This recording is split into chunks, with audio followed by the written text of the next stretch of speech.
தமிழகத்தில் வந்து மத மோதல்களை தூண்டுவதற்கு பின்னணியில் இருந்து ஆர்எஸ்எஸ் செயல்படுகிறது என்பதாக ஒரு குற்றச்சாட்டு இருக்குது. அது உண்மையாது இல்லை, ஐயோ பாவம் ராம ரவிக்குமார் தான் பிரபலமடையணுங்கிறதுக்காக செய்கிறாரே தவிர. எடப்பாடி பழனிசாமி அவர்கள் தலைமையில் நடந்த செயற்குழு பொதுக்குழு கூட்டத்தில் ஒரு தீர்மானம் நிறைவேற்றப்பட்டு, சரி, அதில் வந்து கூட்டணி கட்சிகளை முடிவு செய்யக்கூடிய அதிகாரம் எடப்பாடி பழனிசாமிக்கு தான். இது வந்து எப்படி ஆர்எஸ்எஸ்க்கு பின்னடைவா இல்லை மீண்டும் வந்து ஆர்எஸ்எஸ் தலையிடுமா? அதாவது ஆர்எஸ்எஸ் விருப்பமும் அதுதான். எடப்பாடி பழனிசாமியை தான் முதல் எதிரியாக வச்சிருக்காங்க. நமக்கு இடைஞ்சல் கொடுக்குறவங்க, கொடசல் கொடுக்குறவங்க இருக்காங்க என்று சொல்வது யாரை சொல்றது? பாஜக. சரி, அரசியல் புரோக்கர்கள் இருக்காங்க, யாரை சொல்வது? Auditor group. ஆமாம். அப்போ பகிரங்கமாகவே சொல்கிறாருங்க, திமுகவை வீழ்த்துவது என்பது நோக்கம் இல்லை. யாருக்கு? ஆர்எஸ்எஸ்க்கு. எடப்பாடியை வீழ்த்துவது தான் நோக்கம். இப்போ செங்கோட்டையன் வந்து தமிழக வெற்றி கழகத்துக்கு போனது பலமா அல்லது பலவீனமா? செங்கோட்டையனுக்கு கிடைக்க முடியாத பெரும் விருந்து. நயனா நாகேந்திரன் வந்து பலவீனமாக இருக்கிறார். அதுதான் உண்மை. அதுதான் உண்மை. அண்ணாமலை என்பவர் தான் இங்கே இருக்கக்கூடிய இப்பொழுது ஆர்எஸ்எஸ்ஸினுடைய குருமூர்த்தி வகைராக்களுடைய கொள்கையை செயல்படுத்துவராக. கேள்வி களம். வணக்கமேகளே, இன்றைய கேள்வி களம் நிகழ்ச்சியில் பல்வேறு தகவல்கள் பற்றி விவாதிப்பதற்காக மூத்த பத்திரிகையாளர், சமூக செயற்பாட்டாளர் மற்றும் அரசியல் விமர்சகர் திரு TSS மணி அவர்கள் நம்மோடு இருக்கிறார்கள். வணக்கம் சார். வணக்கம் சார். இப்போ வந்து இந்த திருப்பரங்குன்றம் மலை விவகாரம் வந்து மிகப்பெரிய அளவில் வந்து ஒரு சர்ச்சைக்குள்ளாகி இருக்கிறது. சில பேர் வந்து அந்த மலை உச்சியில் இருக்கிறது வந்து தீபத்தூணே இல்லை, அது வந்து ஒரு சர்வே தூண், சர்வே கல் அப்படிங்கிற மாதிரி சொல்கிறாங்க. சில பேர் வந்து பாரம்பரியமாக அங்கே தான் வந்து விளக்கேற்றி வரும் அப்படின்னு சொல்கிறாங்க. இது ஒரு பக்கம் இருக்க, இந்த ராம ரவிக்குமார் அப்படிங்கிறவர் என்ன செய்கிறாரு, நீதிமன்றத்தை அணுகியிருக்கிறாரு. அது தொடர்பான தீர்ப்பு, சர்ச்சை எல்லாமே வந்து தமிழகம் அறிந்த ஒரு விஷயந்தான். இதில் இந்து தமிழர் கட்சி அப்படிங்கிற ஒரு கட்சியை வைத்திருக்கக்கூடிய ராம ரவிக்குமாரை இயக்குவது ஆர்எஸ்எஸ் தான். தமிழகத்தில் வந்து மத மோதல்களை தூண்டுவதற்கு பின்னணியில் இருந்து ஆர்எஸ்எஸ் செயல்படுகிறது என்பதாக ஒரு குற்றச்சாட்டு இருக்குது. அது உண்மையாது? இல்லை, அதாவது ஆர்எஸ்எஸ் பொறுத்தவரை இந்தியா முழுக்கவே மத மோதல்கள், ஜாதி மோதல்கள் ஏற்படுத்துவாங்க, இந்திய மக்களை பிளவுபடுத்துவாங்க. பிளவுபடுத்துவதன் மூலம் மக்களுடைய ஒற்றுமையை குலைச்சிடலாம். ஒற்றுமையை குலைச்சிட்டா அதன் மூலமாக என்ன, இங்கே இருக்கக்கூடிய கார்ப்பரேட்டுகள் அவர்களுடைய நலனுக்காக வந்து மறைமுகமாக பயன்படுவது. மக்கள் ஒற்றுமையுடன் சொன்னால் கார்ப்பரேட்டுடைய தொழிற்சாலைகளை எடுத்து தொழிலாளர் போராட்டமோ, விவசாயிகள் மீது நடத்தக்கூடிய அடக்குமுறைகள், கொள்கைகள் கொண்டு வரும்பொழுது பாஜக அரசு கார்ப்பரேட் நலனுக்காக கொண்டு வந்தாலோ, வெளிநாட்டு கார்ப்பரேட்டுடைய நலனுக்காக கொண்டு வந்தாலோ, அதை எதிர்க்கும் மக்களை உடைக்கிறது, ரெண்டாக பிளக்கிறது, எந்த வேலையெல்லாம் பயன்படும் என்பதற்காகத்தான் ஜாதி மதத்தை கொண்டாரு. அது கார்ப்பரேட் நலனை பாதுகாப்பதற்காக அதை செய்கிறாங்க. அதில் இந்த ராம ரவிக்குமார் விஷயத்துலேயும் ஆர்எஸ்எஸ் இருக்குதால் அவர் தனிநபர் தானா? இல்லை, ஐயோ பாவம் ராம ரவிக்குமார் தான் பிரபலமடையணுங்கிறதுக்காக செய்கிறாரே தவிர, அவர் ஏழுமலையைச் சேர்ந்தவர், மதுரையை தாண்டி ராமகோபாலன் அவர்கள்ட்ட வந்து உதவியாளர் இருந்தார். இருந்து பிறகு வெளியே வந்து பச்சையாக சொல்லப்போனால் ராமகோபாலன் தலைமையிலான இந்து முன்னணி என்பது வந்து பார்ப்பனர்களுடைய ஆதிக்கத்தை எதிர்த்து பார்ப்பனர் அல்லாதவர்கள் வெளியே வந்தது தான். ஆனால் அவர்களுக்குள்ளேயும் பார்ப்பனியம் இருக்குது என்பது தான் வந்து அதில் முக்கியம். இப்போ உதாரணமாக இப்போ 2 நாள் முன்னால், அதாவது 11ஆம் தேதி பெரியார் திடலில் ஆசிரியர் வீரமணி வந்து ஒரு நிகழ்ச்சி நடத்தினார். அந்த நிகழ்ச்சி என்னென்னா, திருப்பரங்குன்றம் விஷயமாகத்தான் மத கலவரங்களை தூண்டி விடுவதற்கு நீதிமன்றம் ஆயுதமாக பயன்படலாமா என்றது தான் தலைப்பாக வச்சுருந்தார். அதில் ஹரிபரந்தாமன் பேசினார். அவர் வந்து ஓய்வு பெற்ற நீதியரசர். அப்போ அவர் சொல்லும்போது சொல்கிறார், இங்கே வந்து அதற்கு முன்னால் கலிபூங்குன்றன் பேசும்பொழுதே சொன்னார், 80 விழுக்காடு பார்ப்பனர்கள் தான் நீதித்துறையில் இருக்காங்க மேலே இன்னமும் என்ற விஷயத்தை. அது ஹரிபரந்தாமன் வழிமொழிந்தார். இடையில வந்து RS பாரதி அமைப்பு செயலாளர் திமுக பேசினார். அவர் சொல்கிறாரு, ஏங்க இவங்க இன்றைக்கி நேற்று இல்லைங்க, இது திருப்பரங்குன்றம் இன்றைக்கு விஷயமே அல்ல, அந்த காலத்தில் இருந்தே இது வந்து இந்த வேலை நடக்கு. அந்த காலத்தில் தான் எப்படி ஒரு, அதாவது 1951ஆம் ஆண்டு இந்தியா சுதந்திரமடைந்த பிற்பாடு, அதாவது வகுப்புவாரி பிரதிநிதித்துவம் என்று பெரியார் போராடி அந்த வகுப்புவாரி பிரதிநிதித்துவம் என்று ஒன்று வந்ததா? அப்பொழுது வகுப்புவாரி பிரதிநிதித்துவம் வருவதனால் அவர்களுக்கு என்ன மருத்துவக் கல்லூரியில் இடம் என்பதெல்லாம் வந்துச்சா? அப்போ அவர் RS பாரதி சுட்டி காட்டுறாரு. அப்போ வந்து ஷெண்பகம் தனராஜ் அப்படின்னு ஒரு அம்மா, இவங்க வந்து விண்ணப்பமே செய்யலைங்கிறார் அவர். ஆனாலும் எனக்கு வரக்கூடிய பார்ப்பனரான குடும்பத்தைச் சேர்ந்த எனக்கு வர வேண்டிய அந்த இடத்தை அவர்கள் வந்து வகுப்பாரி பிரதிநிதித்துவத்தினால கொண்டு போயிட்டாங்க என்று சொல்லி ஒரு வழக்கை போட்டு ஆமாம் வகுப்பாரி பிரதிநிதித்துவம் தடையாக இருக்குது என்று தீர்ப்பு வந்துச்சான். இதை பயங்கரமாக சுட்டி காட்டுறாரு. அது மட்டும் இல்லாமல் இந்த நீதியரசர் இப்பொழுது ஜி.ஆர். சுவாமிநாதன் என்பவரை பற்றி தான் பெரிய சர்ச்சை. அவரும் விடாப்பிடியாக வந்து தன் ஈகோவை காட்டுறாரா அல்லது வந்து அவர் கடுமையாக வந்து நடவடிக்கைகள் எடுக்க சொல்கிறாரு. எல்லோரும் ஆச்சரியப்பட்டு அதிர்ச்சியானதே நீதிமன்றம் என்னென்னா, திருப்பரங்குன்றம் விஷயத்தில் நீங்கள் மீண்டும் மீண்டும் என்ன செய்யலாம், HRC என்று சொல்லக்கூடிய இந்து சமய அறநிலைத்துறையினுடைய அதிகாரிகள் இஓ எக்ஸிக்யூட்டிவ் ஆஃபீஸர் அவர் தான் போய் நீ வந்து அங்கே வந்து தீபத்தை ஏற்றணும் அப்படின்னு தானே ஆர்டர் போடலாம். மாறா ஒரு மனுதாரர் என்ற தனிநபர் தீபத்தை ஏற்றுவது பிள்ளையார் உச்சி பிள்ளையார் கோயில் பக்கத்தில் உள்ள வழமையாக 100 ஆண்டுகளாக நடத்தக்கூடிய இடத்துல கூடாது. அந்த இது பக்கத்தில் இருக்கக்கூடிய தர்கா பக்கத்தில் இருக்கக்கூடிய ஒரு தூண் இருக்குது, அந்த தூணை நாங்கள் தீபத்தூண்னு அழைக்கிறோம், RSS அழைக்கிறாங்களாம், அதனால அதில் தான் ஏற்றணும் என்று தான் பிரேயர் கேட்குறார். அப்போ அதை ஏற்றுவது என்பது அதிகாரி தான், புரியுதுங்களா? இந்து சமய அறநிலையத்துறை அதுக்காக தான் இருக்குது. அப்போ அவருக்கு தான் போடணும். அந்த பெட்டிஷதாரர் இருக்கார், பெட்டிஷனரு மனுதாரர், அவரே போய் ஏற்றலாம்னு சொல்லிட்டார் இவர். இது பெரிய அதிர்ச்சியாக இருக்குது எல்லோருக்கும். இப்படி அதுதான் சந்தேகத்தை ஏற்படுத்துது. இது சந்தேகம் ஒரு முக்கியமான காரணம், மனுதாரரே வந்து தீபம் ஏற்ற சொன்னது. இதை எப்படி அவர் மேற்கோள் காட்டி பலரும் பேசினாங்க. RS பாரதி போலும் ஒரு செய்தி சொன்னார். கரூர் பக்கத்தில் ஒரு கோயில் என்ன பண்ணுவாங்களாம், பார்ப்பனர்கள் வந்து இலை போட்டு சாப்பிட்டு வாங்கலாம்.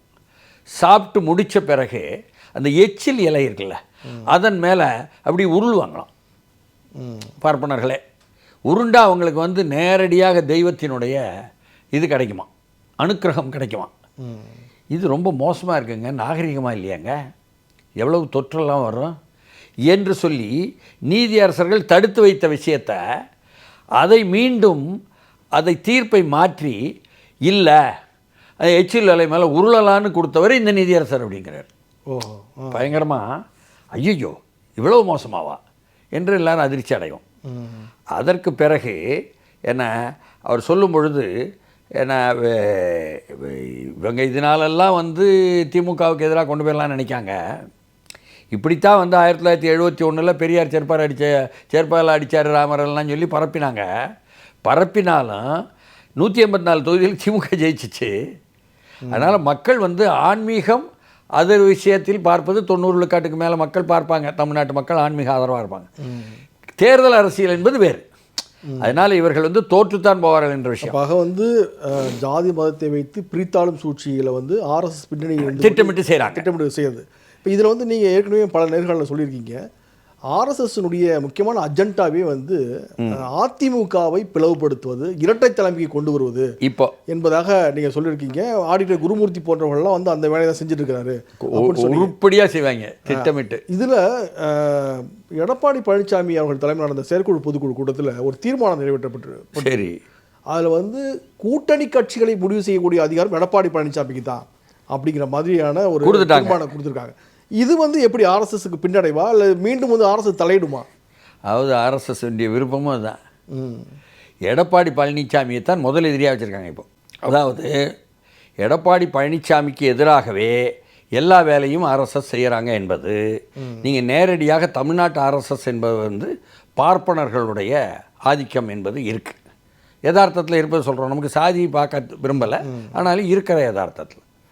அதுலேயும் இவர் வந்து குருமூர்த்தி என்பவர் வந்து முதன்மையாக இருக்கார். அவரை வந்து பார்த்துட்டு தான் உள்துறை அமைச்சரை அமித்ஷாவை எடப்பாடியை கொண்டு வா அப்படின்னு சொல்லி போட்டு கொண்டு வந்து கூட்டணி பாஜக அதிமுகன்னு அறிவித்தார். எடப்பாடிக்கு உடன்பாடு இல்லாதது போல் அந்த தோற்றமே தெரிஞ்சிச்சு, உடல் மொழியே. அதற்கு பிறகு கூட்டணி ஆட்சின்னு அமித்ஷா சொல்ல, இல்லை எங்கள் தனி ஆட்சின்னு எடப்பாடி சொல்ல, ஒன்று போய்கிட்டே இருந்தது. யாரையெல்லாம் ஓபிஎஸ்ஸை சேர்க்க மாட்டேன், சசிகலாவை சேர்க்க மாட்டோம், தினகரனை சேர்க்க மாட்டோம்னு சொல்கிற எடப்பாடிக்கு எதிராக அவங்கள எல்லாம் போய் பார்ப்பது, அண்ணாமலை ஒரு பக்கம் பார்க்கிறாருன்னா அது ஆடிட்டர் குருமூர்த்தி ஓபிஎஸ்ஸை கூட்டிகிட்டே போய் பார்க்குறாரு. அப்போ பகிரங்கமாகவே செய்கிறாங்க. அவர்கள் சார்பான ஏடு இருக்குல்ல, அதுலேயும் அதே மாதிரி உள்ள விஷயங்களைத்தான் போடுறாங்க.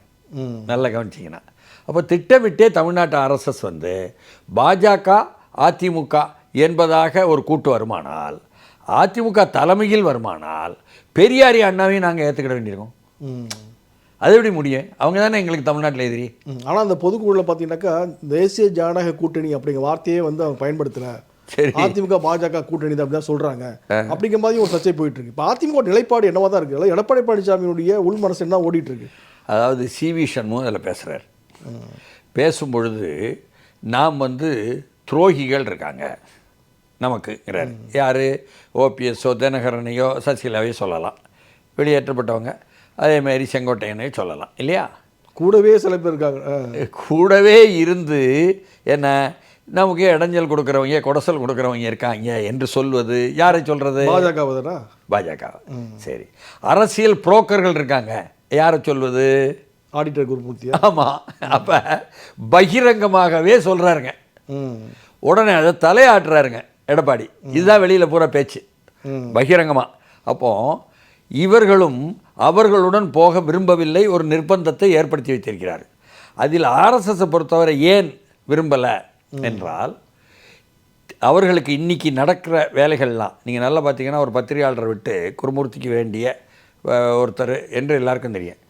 எடப்பாடி பழனிசாமியை தாக்கி மட்டுமே தினசரி 2 நேர்காணல் கொடுத்துட்டே இருப்பார். புரியுதுங்களா? என்ன ஆர்எஸ்எஸ் பின்புலத்தில் உள்ளவர். ஆர்எஸ்எஸ்க்கு தானே தோஸ்து, அவரோட சீடர் கிட்ட ஆர்எஸ்எஸ்க்கு தானே தோஸ்து. உங்களுக்கு எப்படி நட்பாக இருக்க முடியும் அதிமுகக்கு? அப்போ எடப்பாடி தான் இப்போ குறி வைக்காங்க. அப்போ அது கூட பகிரங்கமாக எல்லாருக்கும் என்ன தெரியுதுன்னா, திமுகவை வீழ்த்துவது என்பது நோக்கம் இல்லை. யாருக்கு? ஆர்எஸ்எஸ்க்கு. எடப்பாடியை வீழ்த்துவது தான் நோக்கம். ஓஹோ. ஆனால் எடப்பாடி தலைமையில் ஒற்றை தலைமை அமைந்து விடக்கூடாது, அதிமுகவை முதலில் காலி செய்வது தான் நோக்கம்ட்டு ஆர்எஸ்எஸ் சார்பாக பாஜகவுக்கும் சொல்லிக் கொடுக்கப்பட்டுக்கிட்டே இருக்கு. குருமூர்த்தி சொல்வதைத்தான் கேட்டுக்கொண்டிருக்கிறார் என்று அமித்ஷாவை பற்றி கருத்தே எல்லோருக்கும் தெரியுது. இது நடைமுறை. அதே மாதிரி இவர் சேர்க்க மாட்டேன்னு சொல்லும் பொழுது அண்ணாமலை போய் பார்ப்பார், தனியாக போய் தினகரனை பார்ப்பார், செங்கோட்டையனை பார்ப்பார், அதுக்கப்புறம் வந்து ஓபிஎஸ்ஸை பார்ப்பார். இதெல்லாம் நடக்கும். அது வந்து எது சரி எது தப்பு நமக்கு வாதம் இல்லை. இல்லை ஓபிஎஸ், ஆனால் ஆர்எஸ்எஸ் வேலை செய்யுதுங்கிறது தான் முக்கியம். இப்போ ஓபிஎஸ் வந்து அண்ணாமலை சந்திச்சு பேசியிருக்காரு, நீ ஆட்டு குருமூர்த்தி தான் டெல்லி கூட்டு போனார்லாம் சொல்கிறீங்க. ஏற்கனவே நான் சொல்லலை, நடக்கல, நடந்தது தானே. சரி, இப்போ வந்து ஏற்கனவே ஓபிஎஸ் அவர்கள் வந்து பாஜக கூட்டணி வெளில வந்துட்டார். பாஜக விட்டு இல்லைங்க, தேசிய ஜனநாயக கூட்டணியில் கூட்டணி வெளில வந்துட்டு தான் அறிவிச்சிட்டார் அவர். ஆமாம். அது வந்து மோடி வந்து சந்திக்கப்படலை அப்படின்னு பல காரணங்கள் வந்து சொல்லப்பட்டுச்சு. ஆனால் இப்போ திரும்பவும் போய் வந்து பாஜக தலைவர் வந்து சந்திக்கிறது என்பது என்ன? ஓபிஎஸ் உடைய அரசியல் நிலைப்பாடு தான் என்ன? அதிமுக தலைமை எடுத்தால் அந்த தேசிய ஜனநாயக கூட்டணியில் இருக்க மாட்டோம்னு பொருள். அவர் பகிரங்கமாக தினகரன் சொல்கிறாரு, ஓபிஎஸ் அப்படி சொல்லலை வார்த்தையில், அவ்வளோதான். கிட்டத்தட்ட வந்து ஓபிஎஸ் வந்து ஒரு அரசியல் அனாதையாகி விட்டார் என்பது விமர்சிக்கிறாங்க. அந்த நிலையில் தான் இருக்கிறாரா? இல்லை, அநேகமாக செங்கோட்டையனும் அப்படி ஆன பிறகு தானே போய் சேர்ந்தார் தாவேகா. அதையும் பின்னால் இருந்து ப்ரமோட் பண்ணுவது என்பது இதே டீம் செய்கிறாங்களே. ஓபிஎஸ் குருமூர்த்தி வகைரா டீமே செய்கிறாங்க. ஓபிஎஸ்க்கும் செங்கோட்டையனுக்கும் வந்து சின்ன வேறுபாடு தான் நினைக்கிறேன். ஏன்னா முன்னாள் முதலமைச்சர் உரிமை மீட்பு குழுன்னு அவர் ஆரம்பித்தார். பின்னாடி வந்து பல பேர் வந்து அவர் கூட வந்து சேர்ந்து இருந்தாங்க. அது கட்சியா இல்லை அமைப்பா இயக்கமான்னு தெரியாமலேயே கூட நிறைய பேர் இருந்தாங்க. அப்படி இருந்தாங்க என்பது தான் உங்களால் சொல்ல முடியுது. இருக்காங்கன்னு சொல்ல முடியல. ஒன்று. இன்னொன்று, செங்கோட்டையனும் அப்படி பார்த்தா ஜெயலலிதாவுக்கு எல்லாமே திட்டமெல்லாம் வந்து பயணத்துக்கே போட்டு கொடுத்தவர் என்ற அளவுக்கும் பெயர் பெற்ற காலமும் உண்டு. அவராவிலேயே ஜெயலலிதாவிலேயே விரட்டப்பட்டார் என்ற காலமும் அடுத்த பிறகு வந்தது. மீண்டும் அவருக்கு மறுவாழ்வு கொடுக்கறதுக்கு முயற்சி எடுத்து அமைச்சர் கொடுத்தார் எடப்பாடி என்பதாகவும் நடைமுறையில் நடந்தது. இப்படி பல்வேறு உண்டுங்க. எது எப்படி இருந்தாலும் ஆர்எஸ்எஸ்ஸுடைய ரோல் என்பது திருப்பரங்குன்றம் விஷயத்தில் வரக்கூடிய வேலைகள் மட்டும் இல்லாமல் அவர்கள் வந்து இப்போ எடப்பாடியை காலி பண்ணுவது என்ற வேலைகள்லையும் இருக்காங்க. அவங்கள பொறுத்தவரை அண்ணாவையும் பெரியாரையும் தூக்கி பிடிக்கிற அதிமுகவை வந்து அவர்களால் செரிக்க முடியாதுல்ல, ஆர்எஸ்எஸ்ஸால் முடியாது. தவிர இந்தியா முழுக்கவே ஆர்எஸ்எஸ் வந்து மோடி மூலமாக செய்யக்கூடிய வேலைகளில் காங்கிரஸை இன்னமும் நினைக்கிறோம். காங்கிரஸ் எண்ணிக்கையில் குறைவாக இருக்குது, மோடி தான் ஆட்சியில் இருக்கார் எல்லாம். ஆனாலும் ராகுலை முதன்மைப்படுத்தி காங்கிரஸினுடைய வேலைகள் இருந்தாலும் பிரியங்கா வெளிநாடு போகிறது ஜெயிக்க முடியலையா மோடிக்கு, இப்படியெல்லாம் நமக்கு செய்திகள் கிடச்சிருக்கு. ஆனால் அவர் வெளிநாட்டு பயணத்தில் தான் இருப்பார். வெளிநாடு வாழ் இந்திய பிரதமர் கூட விமர்சிக்கிறாங்க பேர். அப்படி இருக்கும்பொழுது ஆர்எஸ்எஸ் சொல்கிறான்னா அமெரிக்காவை ரொம்ப பகைச்சிக்காத அப்படின்னு மோடிக்கு அட்வைஸு. அப்போ இந்த ஆர்எஸ்எஸ் தான் நம்மகிட்ட வந்து சுதேசி பேசுகிறேன், இவன் தான் அமெரிக்கா ஆதரவாக ஐடியா சொல்லி கொடுத்துட்ருக்கேன் மோடிக்கு, புரியுதுங்களா? ஏன்னா புத்தினை இவர் கூப்பிட்டு வர்றாரு, புத்தினை கூப்பிட்டு வந்து ஒப்பந்தம் போடுறாரு. அதுவே எதற்காக? அம்பானி என்ற கார்ப்பரேட்டுடைய நலனுக்காக ரஷ்யாவிலிருந்து கச்சா எண்ணெயை கொண்டு வந்து என்ன அதில் நல்ல விலைக்கு மற்றவர்களுக்கு இங்கே சரி செய்து விற்பதற்காக, அதுதானே? அப்போது கார்ப்பரேட் நலனுக்காக செய்யும் பொழுதே மோடி, அதுவே அமெரிக்கா கோவப்படுற மாதிரி செய்யாத என்பது போல் அரசு சொல்கிறான்னா அரசுடைய அரசியல் என்ன? சுதேசி கிடையாது, புரியுதுங்களா? இந்தியாவை பிளவுபடுத்தல் என்பது கார்ப்பரேட் நலனுக்காகத்தான். இப்படியாக அவர்கள் செய்வதனால்தான் அவர்கள் செய்யக்கூடிய எல்லாமே வந்து தோற்று போவதற்காக ஆட்டம் ஆடுறாங்க என்பது தான் எனக்கு படுது. அவர்கள் வெற்றி அடைஞ்சாங்க, வெற்றி அடைஞ்சிக்கிட்டு இருக்காங்க, வெற்றி அடைஞ்சிருவாங்க என்ற பயத்தை பலரும் வந்து ஏற்படுத்துவது சரியல்ல. அவர்கள் தோல்விக்கு சொந்தக்காரர்கள். மீண்டும் மீண்டும் தப்பாக முயற்சி எடுப்பாங்க, மீண்டும் மீண்டும் தோற்று போவாங்க. ஏன் தமிழ்நாட்டில் ரஜினிகாந்தை முதலமைச்சராக கொண்டு வருவதற்கு இதே குருமூர்த்தி பாடுபட்டாரா இல்லையா? எல்லோரும் தெரியல, வெளிப்படையாக தானே செஞ்சார். கொண்டு வந்துட்டாரா முதலமைச்சரா? ஏன்னா அண்ணாத்தே அப்படின்னு சொல்லிவிட்டு ஃபியூஸ் ஆகிட்டா. சரி, அடுத்து தர்ம யுத்தம் நடத்துன்னு சசிகலாவை எதிர்த்து ஓபிஎஸ்க்கு வழிகாட்டினார் குருமூர்த்தி. ஓபிஎஸ் தானே சொன்னார், நடந்துச்சா? நடக்கலைல்ல. சரி, அதற்கு அடுத்து ஒற்றை தலைமை வரக்கூடாது, ஜெயலலிதா சசிகலா டிடிவி அப்படின்னு நினச்சிக்கிட்டு செஞ்சால் ஒற்றை தலைமையாக பழனிசாமி எந்திரிச்சிட்டார். அண்ணாதிமுகவில் வரக்கூடாதுன்னு இரட்டை தலைமைக்கு முயற்சி எடுத்தாங்க, அதுவும் நடக்கலை, தோற்று போச்சா? இப்படி தோல்விக்காகவே தோற்று போவதற்காகவே அதை ஒரு விருப்பப்பாடமாக எடுத்துக்கொண்டு செயல்படக்கூடிய ஆர்எஸ்எஸும் தமிழ்நாட்டின் ஆர்எஸ்எஸ் பார்ப்பனர்களும் அதில் வந்து குருமூர்த்தி முதன்மையாக நிற்பதும் என்பது திரும்ப முயற்சி எடுப்பாங்க, திரும்ப திரும்ப தோற்று போவாங்க என்பது தான் நடைமுறையில் யதார்த்தம். இப்போ இது வந்து செங்கோட்டையன் அவர்கள் வந்து அதிமுக ஈர்க்கப்பட்ட பிறகு அவர் என்ன செய்ய போகிறாரு அப்படின்னு பல குழப்பம் இருந்தது. திமுக தரப்பிலிருந்து அவரை அழைத்ததாக கூட செய்தி வந்துச்சு. ஆனால் வந்து அவர் தேவாக்கியாவில் போய் ஐக்கியமாயிட்டார். இப்போ செங்கோட்டையன் வந்து தமிழக வெற்றி கழகத்துக்கு போனது பலமா அல்லது பலவீனமா? செங்கோட்டையனுக்கு கிடைக்க முடியாத பெரும் விருந்து அது. இது மாதிரி ஒரு வாய்ப்பே கிடைக்காது. சுத்தமாக காணாமல் போனவருக்கு ஒரு பெரு வாய்ப்பு. ஏன்னா பெரும் இளைஞர் படை, சும்மா சொல்லக்கூடாது. தமிழக வெற்றி கழகத்தை பொறுத்தவரை யாரும் குறைச்சி மதிப்பிடுறதே இல்லை. நிச்சயமாக அவர்களுக்குன்னு ஒரு பெரிய இளைஞர் படை இருக்கிறது, மாற்று விரும்புபவர்கள் போகிறார்கள் என்பதையெல்லாம் எல்லோரும் ஒப்புக்கொள்ளக்கூடிய விஷயம். கொங்கு பகுதியில் தாவேக்காவுக்கு செல்வாக்கு அது அதிகரிக்குமா செங்கோட்டையன் மூலமாக? ஆகாது, அதுதான் பாயிண்ட். செங்கோட்டையனுக்கு கோபிச்செட்டிப்பாளையம் கொங்கு பகுதியில் செங்கோட்டையனுக்கு விஜய் ரொம்ப கவனமாக கொடுத்துருக்காரு. தமிழ்நாடு முழுக்க தாவேக்காவினுடைய அமைப்பு பொதுச் செயலாளர்னு கொடுக்கல. கொங்கு மண்டலம் முழுக்க 10 மாவட்டங்களுக்கும் அமைப்பு பொதுச் செயலாளர்னு கொடுக்கல. 4 மாவட்டம் மட்டும் அமைப்பு பொதுச் செயலாளர் கொடுத்துருக்காரு. சரிதானா? அவருக்கு செந்தில் பாலாஜி தான் வந்து கரூருக்கு பிறகு நேரடியாக என்ன மோதலுக்கானதுன்னு விஜய் நினைக்கிறார். அதனால் அதை செங்கோட்டையனை வைத்து வீழ்த்தி விடலாம்னு நினைப்பதில் தான் விஜய் தப்பு பண்ணுறாரு. செங்கோட்டையனால் முடியாது, எந்த கேப்பபிலிட்டி இல்லை என்பது நாடறிந்த செய்தி. ஆனாலும் அதுலேயும் கூட 4 மாவட்டத்தையும் ஈரோடு மாவட்டம் மட்டும்தான் செங்கோட்டையனுடைய மாவட்டமாக கருதப்படுது. அதுலேயும் இவர் வந்து 50 ஆண்டா எம்எல்ஏக்களாக இருந்ததுனால கோபிச்செட்டிப்பாளையம் மட்டும்தான் அவருக்கு எல்லோரையும் நன்கு தெரிந்தும் என்ற அளவுக்கு இருக்குது. அந்த கோபிச்செட்டிப்பாளையத்திலேயே செங்கோட்டையன் எப்பொழுது எடப்பாடியை பகைச்சிக்கிட்டு எப்போ அதிமுகவை விட்டு என்ன வெளியேற்றப்பட்டு பிறகு வெளியே வந்து பிறகு இன்னொரு கட்சின்னு மாறினாரோ அப்போமே அந்த செல்வாக்கை இழந்து விட்டார். ஏன்னா அது ரெட்டை இலைக்காக உள்ள ஒரு மாவட்டம் அது. அதனால் அங்கும் இழந்து எல்லாவற்றையும் இழந்து கடந்த காலம் அனுபவம் இருக்கிறதுன்னு சொல்லி காட்டி கொண்டிருக்கக்கூடிய லெவலில் தான் அவர் இருக்கார். அதனால் தாவேக்காவுக்கு பெரிய லாபமானா தாவேக்காண்டிய தொண்டர்கள் மத்தியில் அரசியல் இல்லை தாவேக்காக்கு அப்படின்னு ஒரு பரப்புரை இருக்குல்ல, திமுக செய்யக்கூடிய பரப்புரை மற்றது. அப்படி உள்ளதுக்கு மத்தியில் இந்த செங்கோட்டையன் என்ற மாபெரும் ஒரு அரசியல்வாதி எம்ஜிஆர் இருந்தவர் வந்திருக்காரு. ஒரு புத்துணர்ச்சியை கொடுக்கும்.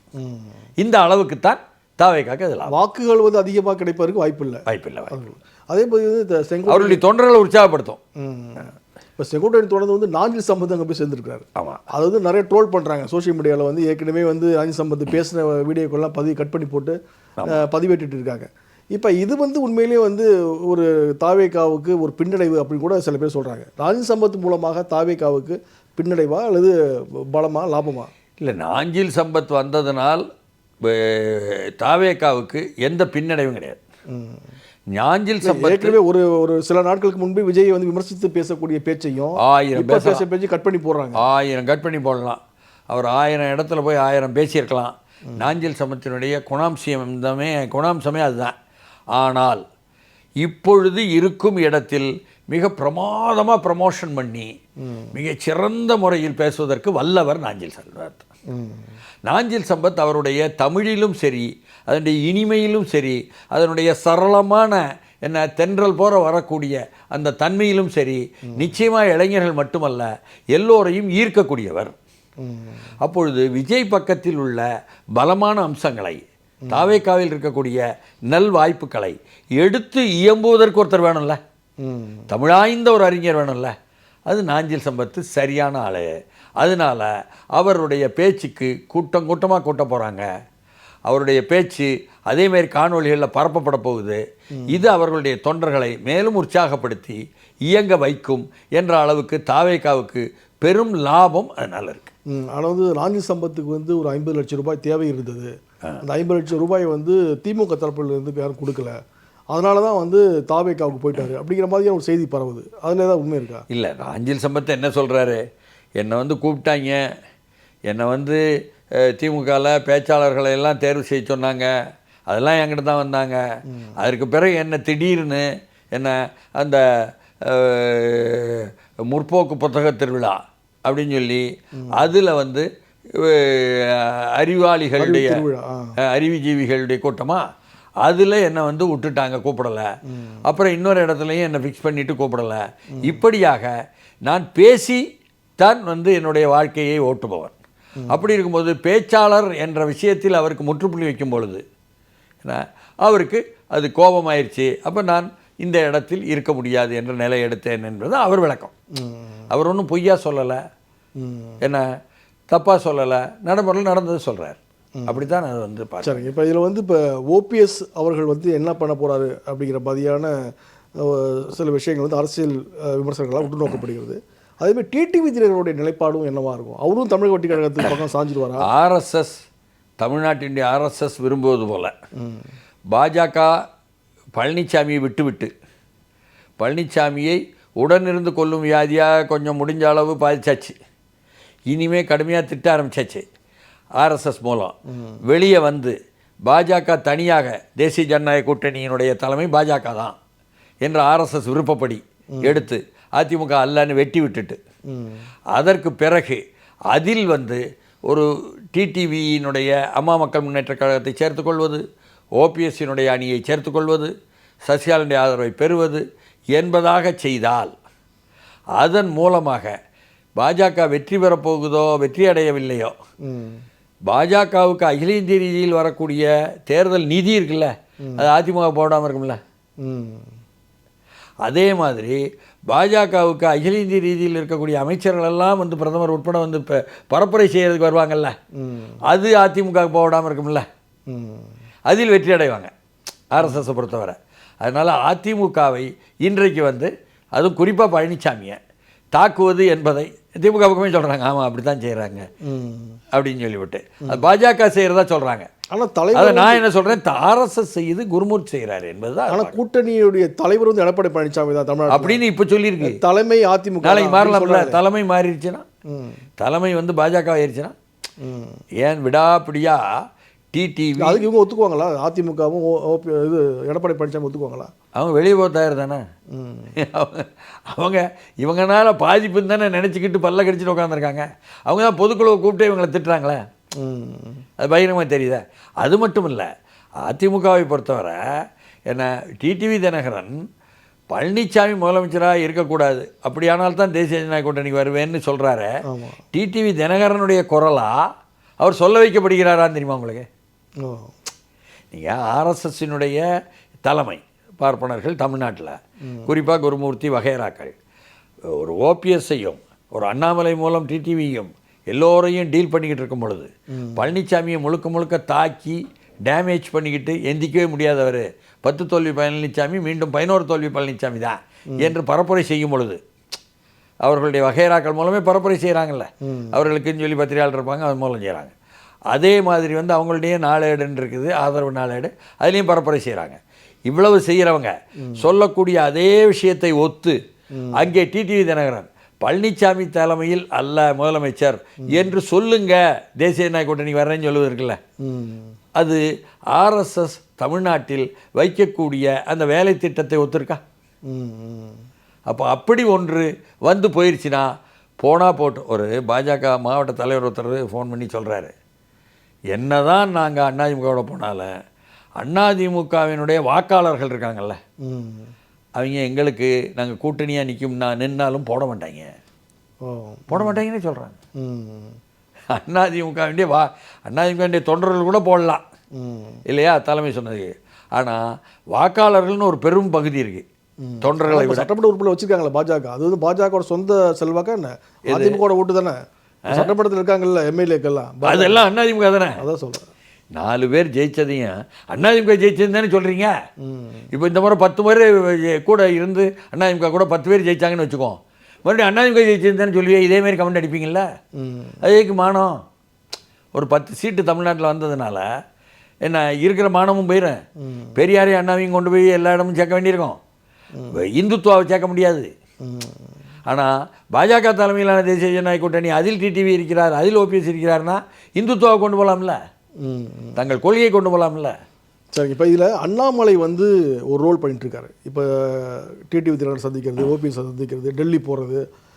ஆனால் தமிழ்நாடு மாநில தலைவராக வந்து நயினா நாகேந்திரன் நியமிக்கப்பட்டிருக்கிறாரு. ஆனால் நயினா நாகேந்திரனுடைய பேட்டிகளோ பேச்சுக்களோ பெரிய அளவில் வந்து எடுபட மாட்டேங்குது. அண்ணாமலை சிறிய அசைவு கூட பெரிய அளவில் ஒரு விவாத பொருளாக மாறி இருக்கு. அப்போ ஒரு வலிமையான தலைவராக வந்து அண்ணாமலை இன்னைக்கு இருக்கிறாரா? அவங்க கட்சிக்குள்ள அப்படிதான், கட்சியினுடைய தொண்டர்கள் அப்படி இப்படி சொல்லலாம். நயினா நாகேந்திரன் வந்து பலவீனமாக இருக்கிறார், அதுதான் உண்மை. அதுதான் உண்மை. அண்ணாமலை என்பவர் தான் இங்கே இருக்கக்கூடிய இப்பொழுது ஆர்எஸ்எஸ்ஸினுடைய குருமூர்த்தி வகைராக்களுடைய கொள்கையை செயல்படுத்துவராக இருக்கார். அதனால் அவர்கள் அப்படித்தான் இருப்பார்கள். அதனால தான் திருப்பரங்குன்றத்தில் அவர்கள் செய்வதையெல்லாம் நியாயப்படுத்தி அவர்கள் பேச, அதைத்தான் 11ஆம் தேதி பெரியார் திடலில் என்ன ஹரிபரந்தாமன் வந்து வரலாறு சொல்கிறார். வரலாறு ரீதியாக எப்படியெல்லாம் செய்கிறாங்க, தப்பு பண்ணுறாங்கன்னு அந்த குறிப்பிட்ட நீதிபதியையும் பற்றி சொல்கிறாரு. அதுக்கப்புறம் ஆசிரியர் வீரமணியும் சொல்லும் பொழுதும் வரலாற்றையெல்லாம் சொல்கிறாரு.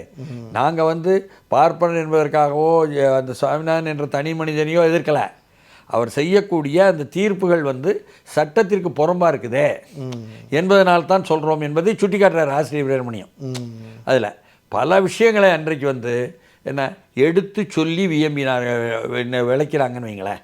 அந்த அளவுக்கு அது வந்து நிரூபிக்கப்பட்ட ஒன்றாக இருந்தது. அது மட்டுமல்லாமல் அங்கு வந்து தேவையில்லாமல் அங்கே வந்து ஒரு அளவை கல்ல போய் அது தீபத்தூன்னு பெயர் கொடுத்து இவங்களே அது தீபத்தூண் அதெல்லாம் ஏற்றணும்னு சொல்வதெல்லாம் ஏற்றக்கூடாதுன்னு சொல்லலை இந்து சமய அறநிலைத்துறை இல்லையா, அரசு தரப்பு வந்து ஏற்றக்கூடாதுன்னு சொல்லலை. 100 ஆண்டாக நடந்துக்கிட்டு இருக்கிற பழக்கப்படி தீபம் ஏற்றுவதை ஈவோ போய் செய்ய வேண்டிய இடம் உச்சி பிள்ளையார் கோயில் பக்கத்தில் சொல்கிறாங்க. உள்ளபடியே பாதிக்கப்படுவது யார் தெரியுங்களா? அந்த திருப்பரங்குன்றம் பக்கத்தில் இருக்கக்கூடிய அவனியாபுரம் பக்கத்தில் இருக்கக்கூடிய ஆர்விப்பட்டி இல்லை இருக்கக்கூடிய மக்கள் இருக்காங்கல்ல, அப்பாவி மக்களுங்க, பிரமலைக்கல்லர் மக்கள் இருக்காங்க, என்ன வெள்ளாளர்கள் இருக்காங்க, நாயுடுகள் இருக்காங்க, அதேமாரி வந்து பண்டாரம் என்ற சமூகம் இருக்காங்க. இவங்கெல்லாம் எல்லா சிறு சிறு பொருட்களையும் கொண்டு போய் முருகனுக்கு விசேஷம் வந்தாலும் போய் விற்பாங்க, சிக்கந்தருக்கு விசேஷம்னாலும் கொண்டு போய் விற்பாங்க. இவங்களுக்கு சாதி மதம் கிடையாது. வியாபாரம் பண்ணிக்கிட்டு இருந்த சிறு வியாபாரிகளுடைய வாழ்க்கையை கெடுக்கிறதுக்கு பண்ணுறாங்க அரசு செய்கிற வேலை. உள்ளபடியே அதுதான் நடப்பு. ஆனாலும் நீங்கள் அதில் பார்க்கணும் என்னென்னா, இவன் வெளியே நிறைய பேருக்கு தெரில, மசூதி வேறு தர்கா வேறு. சிக்கந்தர் தர்கா தான், சிக்கந்தர் என்பவர் புதைக்கப்பட்ட இடம் சிக்கந்தர் தர்கா தான். அதை இஸ்லாத்து வழிப்படி வாகாபியோ தௌஹித்தோ சொல்வது நாம் வந்து தொழக்கூடாது என்பதாக. அப்படிப்பட்ட இடத்தில் என்ன யார் வராங்க அதிகமாக கேட்டால் 60 விழுக்காடு ஏழை மக்களான எளிய மக்களான பாஜக ஆர்எஸ்எஸ்னுடைய மொழியில் பேசினால் இந்துக்கள், ஏழை இந்துக்கள் வராங்க.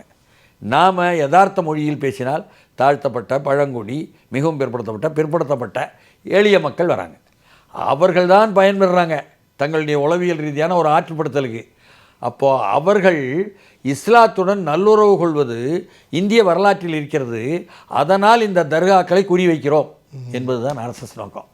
இந்தியாவில் உள்ள அடிப்படையான இந்து மக்கள் என்று அவன் சொல்லக்கூடிய முஸ்லீம் அல்லாத மக்கள், எளிய மக்களுக்கு நல்லுறவு இருக்கக்கூடாது இஸ்லாமிய அடையாளத்துடன்.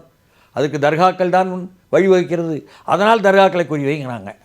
இவ்வளவு புரிஞ்சுக்கணும் அவங்களுடைய திட்டமிட்ட அந்த வேலைகளை. நல்லது சார். இந்த நிகழ்ச்சியில் உரை தந்து பல்வேறு தகவல் சொன்னீங்க. வசந்துள்ள காட்சி சார்பில் நன்றி சார்.